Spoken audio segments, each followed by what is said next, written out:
Hey, everybody, welcome to the off ramp. I am your host, Thomas Jason Anderson. Remember, if you guys like this content and you want to share it with friends, go ahead. Please subscribe. I'm on YouTube, I'm on Facebook, Instagram, Blue Sky, X, everywhere, basically. So, yeah, please subscribe and please like and share. I really appreciate it. So, today is going to be an interesting day because I'm going to open up the hood a little bit and show you guys sort of what it looks like to do typical political op research for a campaign. And in this case, we're going to do some looking at a U.S. Senate race in the state of Mississippi. The incumbent is a Republican named Cindy Hyde-Smith, and the her opponent is a Democrat named Mr. Cologne.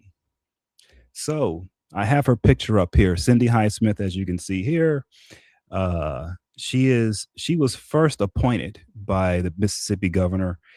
She's running for this election now.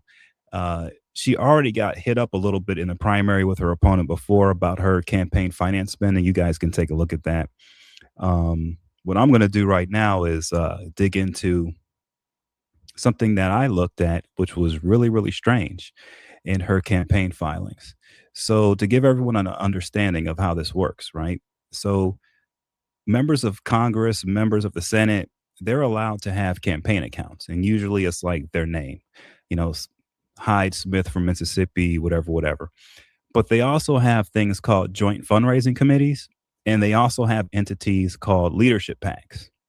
So in this case, we're going to look at Cindy Hyde Smith's joint fundraising committee she has, and a leadership pack she has, and some interesting transactions that occurred that appear to be embezzlement of campaign funds. I can't explain it any other way. There should probably be an investigation into this because it really is hard to explain what's going on here. So with that in mind, let's jump right on in. I'll go ahead and share my FEC screen with you guys so you can look at what I'm looking at. All right. So as you can see here, this is the Federal Election Commission's website. And this is a joint fundraising committee called the CHS BSO JFC. Now, if you were digging into Cindy Hyde Smith's campaign finance, you probably wouldn't be looking at something like this, right? So that was the first thing I thought about when I saw that. I said, "Ooh, this looks kind of weird." The name of this thing, it looks like it's something that the people involved want to kind of have fly under the radar. Because normally, when you have a joint fundraising committee, you want to name it something that the public can easily see, that or can easily connect to you as a senator, especially because she hasn't been in the Senate forever, and so you want the name of the committee itself to like have her name somewhere in there. Yes, it's CHS, Cindy Hyde Smith, right? CHS, but still, um, that's usually not the way you do it. A lot of times, what happens is when campaign donors give money to a campaign, they like to write the check to an entity that has the candidate's name in it because there's prestige in that. It's really rare that you get a campaign, some type of campaign with this type of name in it because if someone cuts a check, there isn't any real prestige. Most people are not going to know that this is connected to Senator Cindy Hyde Smith. So that's the first thing that I noticed. I thought, oh, that's a little bit off, but that's not illegal, so it's no big deal. But that's when I said, oh, but let me look into this because little red flags. If you're doing this type of research, little things like that will clue you in onto whether you should dig further or not. So let's just take a look here at what's happening with this campaign account. So to give you guys a uh, quick and dirty version of what a joint fundraising committee is in the U.S. political system, right? What it is usually these candidates they have campaign finance limits, and they have a set group of donors, and once those donors max out, they can't give any more money to that candidate. One of the ways that these members of the Senate have figured to get around that, okay, is they're allowed to make something called a joint fundraising committee. And what a joint fundraising committee is, it's a committee designed to connect the campaign, the regular political campaign of a candidate, to other campaigns of other candidates and other senators. Okay. And when you do that, I'll tell you what happens, right? What ends up happening is you can get two senators. They both have donors who have maxed out. But if they join together in a separate committee called a joint fundraising committee, then they can go back to their same donors, and those donors can max out again to the joint fundraising committee. So what happens now is, instead of their donors being able to donate again and over the limit to that senator, the senators swap donors. So in other words, Cindy Hyde-Smith's donors can max out to this joint fundraiser, and the other gentleman, I think it's called a Big Sky Committee, BSO. I think it's out of Montana, senator out of Montana. He gets to have his donors max out, and what happens is all of his donors who maxed out, their money goes to Cindy, and then all of Cindy's donors' money that maxed out goes to him. So it's a workaround. Okay, it allows them to get around these campaign finance limits. So these joint fundraising committees are primarily used for that. When you look at them, you'll see big, huge donations. But then when the money goes out, the money usually goes out to their regular Senate campaign committees. The money doesn't get spent on fun events. It doesn't get spent. It's not given to other candidates or other members of the Senate who aren't a part of the joint fundraising committee. It stays in house with the original senators who came together to form this committee. So in this case, when you look at the contributions, this is what started raising red flags for me. I looked and I said, okay, so total receipts for 2023 to 2024 were $54,000, right? Total receipts. Out of that, 30,000 were contributions, and out of that, 20,000 came from individuals. That's very strange. Like I said before, with a joint fundraising committee, the whole point of it is to allow donors who have maxed out to you to max out again to you. So the way a joint fundraising committee should look when you're looking at it, the individual contributors should be the biggest number here, because that's going to be all of the maxed out donors that they had already dumping money in here. But when you look at the numbers here, that's not what happened. And I said, whoa, well, what is this joint fundraising committee for then? Because if it's not to allow your maxed out donors to max out again, then what are you doing here, right? So the first thing I saw was there was $10,000 from another committee, other committee contributions. That's strange for joint fundraising. So I went to take a look at it, and I'll show you guys what it is. Okay. It's $10,000 from something called the Livestock Marketing Association Political Action Committee. Well, that entity is very close to Cindy Hyde-Smith and her husband because they are cattle farmers. So that committee is basically like, as close as you can get. That PAC is as close as you can get to being personally involved with the office holder. So this money coming in came from an entity that is run by individuals, where if she picks up the phone, any amount of money that she asks for, they're going to send without any questions asked. Okay. So that also raised a red flag to me, because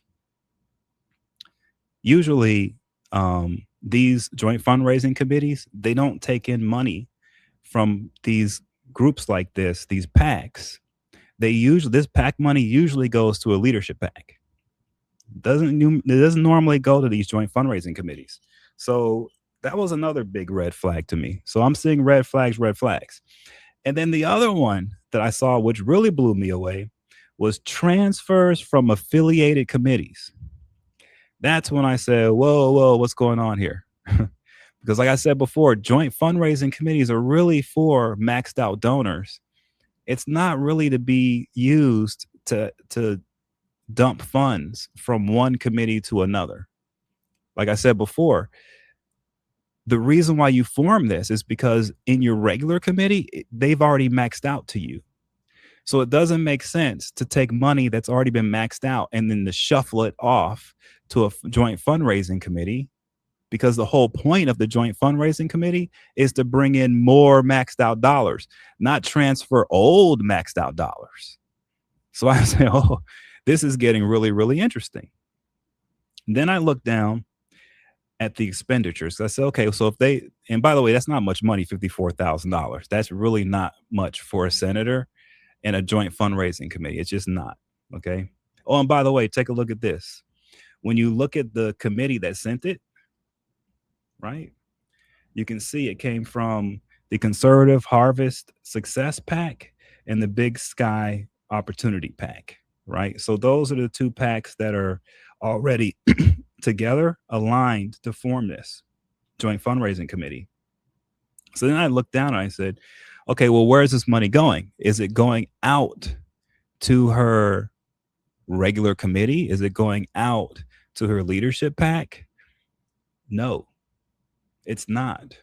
What the money went to is and it wasn't all the money. $22,775 went to other federal operating expenditures. When you look, there's transfers to affiliated committees, nothing. Contributions to other committees, nothing. Party coordinated expenditures, nothing. So, like I said before, joint fundraising committees are designed to bring in money and then transfer it back out to affiliated committees. This thing took in the money, but didn't transfer it out to the committees. It was spent on other federal operating expenditures. So I took a look there and I said, whoa, look at this. It was spent on something called Genesco Sports Enterprises, Inc. in Texas for a site rental on January 3rd, 2024. So here's the issue here, okay? First of all, like I said before, money shouldn't be going as expenditures once it goes into these joint fundraising committees. It can go for a fundraiser for the committee, but not all of the money. In this case, all of the expenditures went towards this one Genesco Sports Enterprises for a site rental in Texas. Now, as I said earlier, when you look at the contribution, so whenever you have a fundraiser, the whole point of it is to invite people to the fundraiser, lobbyists, previous donors, et cetera, et cetera. But when you look at the contributions, they came from a committee that's closely aligned to Cindy Hyde-Smith. So they don't need to go to a fundraiser. They already know her. She doesn't have to invite them to Texas for anything. All she has to do is pick up a phone and they're going to cut her the check.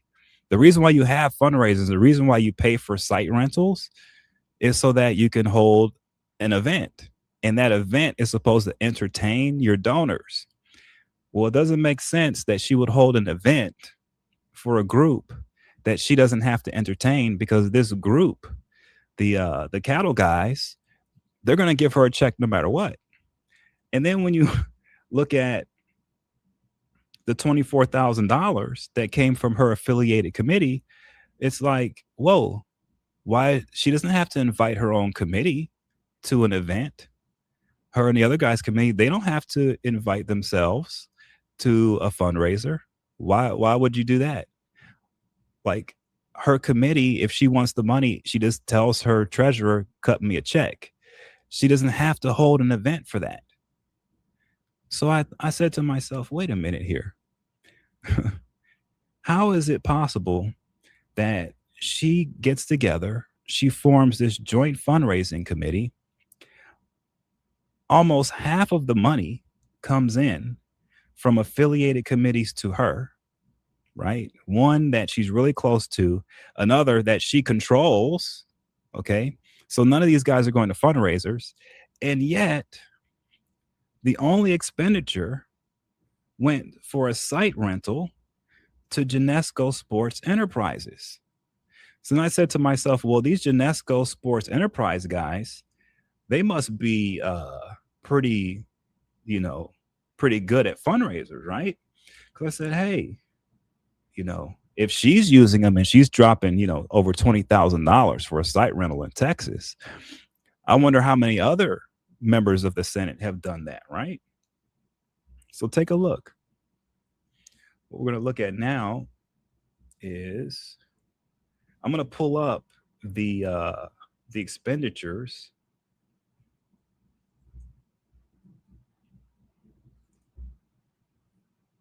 for Genesco to see uh, who else has paid them, right?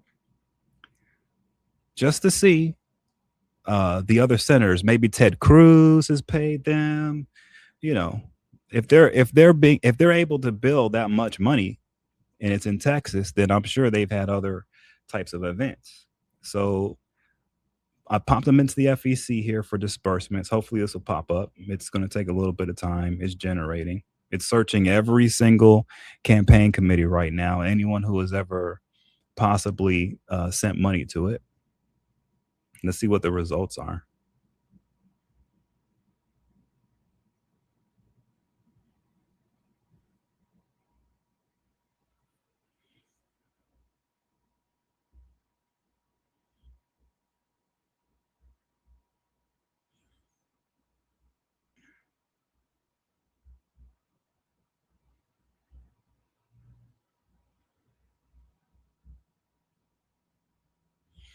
Okay, hold on.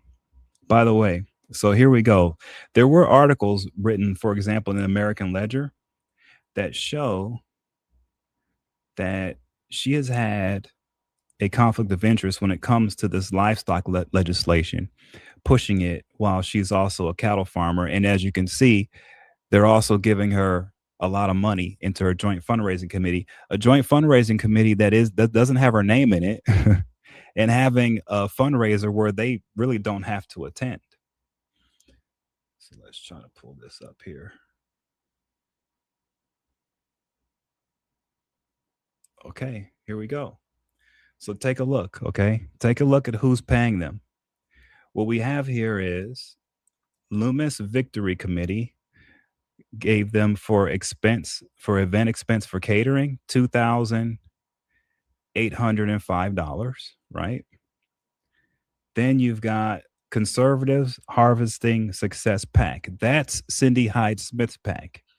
That has paid them $15,900. She paid them $15,976.24 for event tickets on August 22nd, 2024. And then, as you can see, CHSBSO, which is the joint fundraising committee we're looking at, got the site rental for $22,750. The only other thing, and here we go, look at this. The Loomis Victory Committee gave them $9,750 for rodeo tickets, right? So when you look across the board, if you want to know, is an expenditure valid to a certain vendor, okay? What you want to look at is who else has spent money on that same exact vendor. And as you can see, this vendor, the only other entity who's paid them is this Loomis Victory Committee, which looks like some type of leadership PAC, right? And they've spent like $11,000 total, okay, for catering and rodeo tickets. But then when you look at Cindy Hyde-Smith, her event tickets are almost $16,000. So she basically got, I'm going to assume, rodeo tickets because that's what's being paid for here, right? And it's in Texas. So I'm assuming this was a rodeo. So she got $16,000 paid for rodeo tickets from her leadership PAC. And then she got another almost $23,000 for a site rental. And like I said before, this is for a joint fundraising committee. that's supposed to be bringing in maxed out donors she already has to bring in maxed out dollars. So if she's spending this much money for a site rental for a rodeo place, and she's spending $16,000 in her other committee for event tickets, where are all of the donors for this? Like I said, the big chunk of money coming in came from her own independent, her own leadership pack, okay, and a pack that is so closely aligned to her. All she has to do is call them up, and they're going to cut her a check. You would assume if you're spending this much money on a rodeo and tickets that there should have been hundreds of people at this event, which means she should have brought in tons of campaign dollars into that joint fundraising committee. But that didn't happen. It was her own money and money from a pack that's closely aligned to her and her husband, the cattle guys. So that's why I say, is this embezzlement? What's going on here? Did she just have a really good time at the rodeo and she brought a bunch of family and friends and she did a VIP thing? Was it, because if you look at her primaries, her opponent brought this up that she's spending campaign dollars. She's off in places like Las Vegas and other places. But this thing here, I can't explain it at all. I don't understand how it's this much money going out and basically nothing coming in from donors. Like, she had this site rental, and from the look at the contributions, nobody showed up. And yet she bought a boatload of campaign of rodeo tickets from this same group uh about 7 months later, 8 months later, and you would think to yourself, well, wait a minute.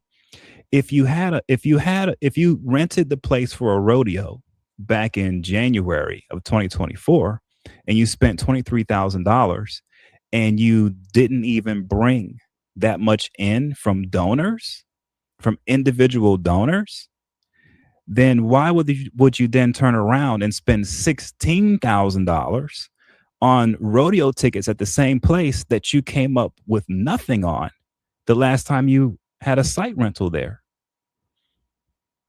This is it's disturbing. This is not what joint fundraising committees are not supposed to be used like this. This is beyond. I can't even explain this. And here's the other issue, right? So there are carve outs for senators when they're using their campaigns. They can basically use their campaigns for personal stuff, for travel, for this or that, and they don't get in trouble. Okay, they can do all kinds of personal things with their campaign accounts, and it's not a big deal. But these leadership packs and these joint fundraising committees, they're not legally considered like a part of the senator's office at all. They're considered more like a separate LLC. So in the eyes of the FEC and in the eyes of campaign finance law. So when you're using a joint fundraising committee, you really can't use it for your personal use as a senator. You can't use it the same way you would do your own campaign committee. You just can't. You have to treat it like a totally separate entity. And if you do use the money for personal reasons, then that's considered, income, basically. So we have a situation here where I think this needs to be investigated. Someone needs to figure out, did she use a joint fundraising committee for her and her family and friends to have a big rodeo escapade in Texas in 2024 so they could all have fun? Because if that's what happened and this event wasn't for campaign donors, then that's considered income for her now, which means she should have reported that. That's a big problem for her.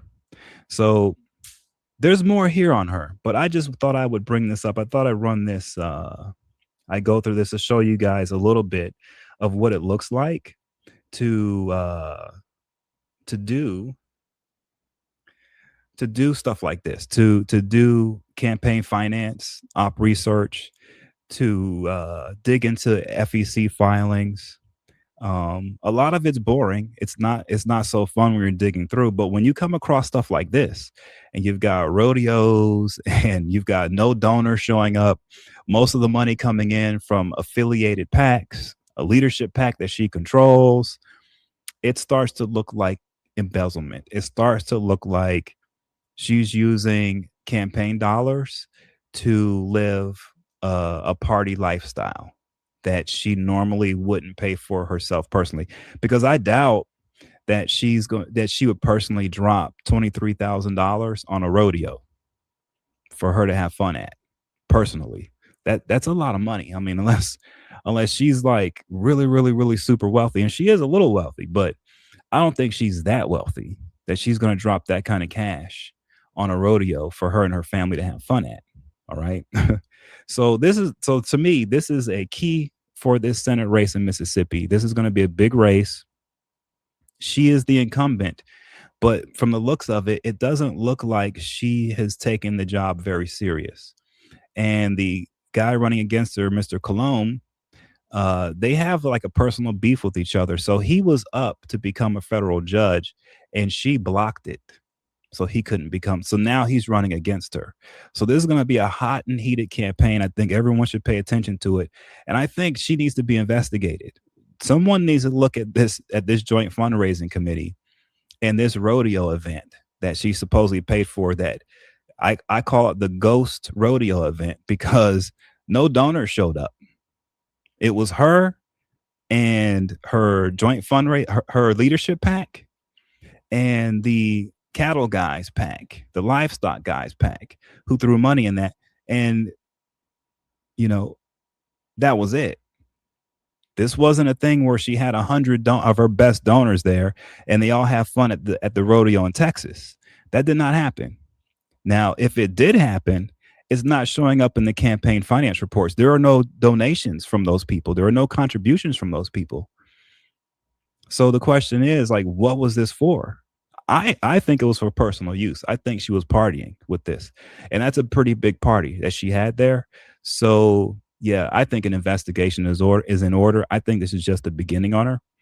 But I wanted to share that with you guys today to give you guys a chance to look at, how I do this, what I'm looking at when I am looking, and what sort of is hiding in plain sight with some of these elected officials, how they're spending their money like in crazy ways, how they're using these joint fundraising committees not to bring in their maxed out donors and distribute the money back to their campaigns to run for an election, but instead they're having rodeo parties and there's no money coming in. It's just all going out. Yeah. Looks like embezzlement to me, guys. Anyway, thanks again. If you guys enjoyed this content, if you enjoy what you're looking at, please subscribe. Please like and share. I will continue to put up videos like this. I'm looking at the Ohio Senate race next. That will be one of the videos I put up. But thank you again for the support. Thank you for joining me, guys. Have a great day. Have a great rest of your weekend. Take care.